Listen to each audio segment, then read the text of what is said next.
Salut, c'est Jonathan. Je voulais t'encourager ce matin et te rappeler que c'est pas parce que tu le vois pas que ça ne grandit pas. Alors je sais que c'est plus facile à dire qu'à vivre.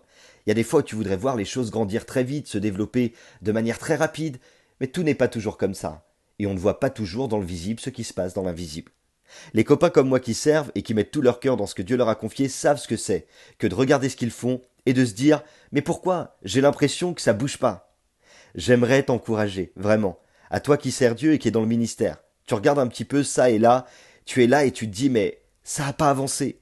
Si tu es missionnaire, tu pars peut-être à l'étranger et tu consacres beaucoup d'argent, beaucoup de temps, beaucoup d'investissement avec ta famille. Et tu as l'impression que tu investis beaucoup pour voir très peu.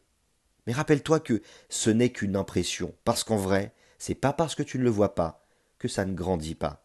La Bible dit dans le psaume chapitre 126 verset 5, qui sème dans les larmes, ou peut-être même avec difficulté, moissonnera avec des cris de joie.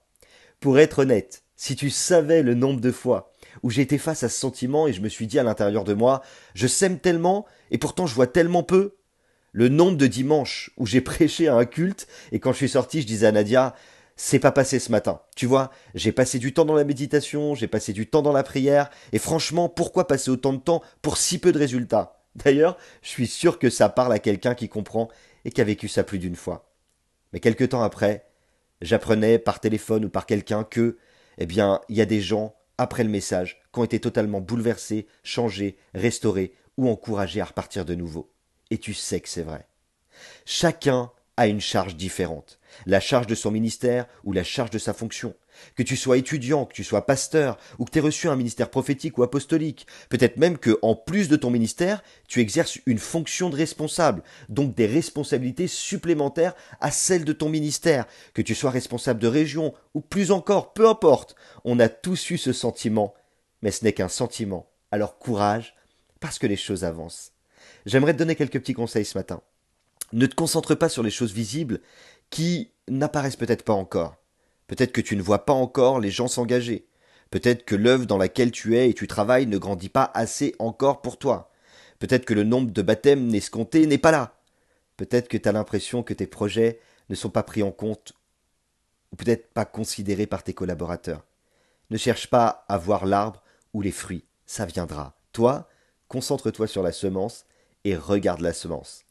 Je sais que tes efforts sont nombreux, surtout si tu dois partir à l'étranger, ou peut-être que tu es responsable d'une grande église, ou même d'une petite, peu importe. La responsabilité parfois ça pèse, et tous les gens ne comprennent pas ce que tu vis. Personne ne sait évaluer vraiment l'importance de ton implication. Et tu te dis, avec tout ce que je donne, j'ai l'impression que rien ne bouge et que rien ne grandit. Mais je voudrais te le rappeler, ce n'est qu'une impression, parce qu'en réalité, ça bouge dans l'invisible. J'aimerais terminer en te disant quelque chose de très important. Il y a ce qui relève de ta responsabilité. Et il y a ce qui relève de la responsabilité de Dieu. Quand tu pries pour un malade, t'as obéi. La guérison relève maintenant de Dieu, de sa responsabilité. Ce que je veux dire par là, c'est que tout ne dépend pas de toi, même s'il y a des choses qui dépendent de toi. Mais une fois que t'as obéi, Dieu prend le relais. Souviens-toi, l'église ou l'œuvre dans laquelle tu t'impliques, c'est ton œuvre, c'est aussi ton église, celle à laquelle tu participes. Mais avant tout, c'est l'œuvre de Dieu et l'église sur laquelle Dieu règne. Ce n'est pas parce que tu ne vois pas que les choses ne grandissent pas.